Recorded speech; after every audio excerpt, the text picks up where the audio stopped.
परिवार में आने वाला प्रत्येक बालक संपूर्णतः संस्कार रहित होता है। उसके अंतर पर ना किसी अच्छे संस्कार के चिन्ह अंकित होते हैं, ना ही बुरे संस्कार के।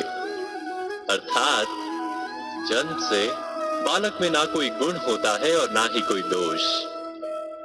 तो ये दोष अथवा गुण किस प्रकार प्राप्त होते हैं, क्या हमने कभी विचार किया है?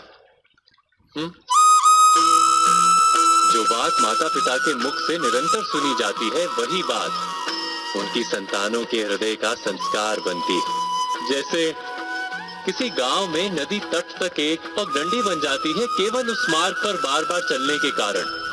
अर्थात माता पिता के हृदय की इच्छाएं उनकी संतानों के हृदय का दोष अथवा गुण बनकर जन्म लेती है। क्या ये सत्य नहीं? पर फिर भी जब उनकी संतानों में कोई दोष दिखाई देता है तो माता पिता आश्चर्य और दुख से भर जाते हैं। माता पिता का हृदय ये प्रश्न करता है कि उनकी संतानों में ये कुसंस्कार आए कहां से। सत्य तो यही है कि माता पिता अपनी संतानों को अनजाने में ही कुसंस्कार के बीज दे देते हैं, जो उनके संतानों की हृदय भूमि पर कुसंस्कार का वृक्ष बनकर उठता है।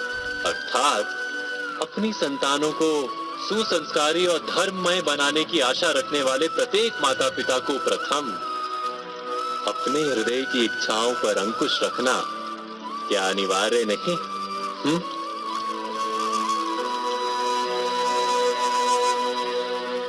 प्रत्येक माता पिता इस पर विचार अवश्य कीजिएगा।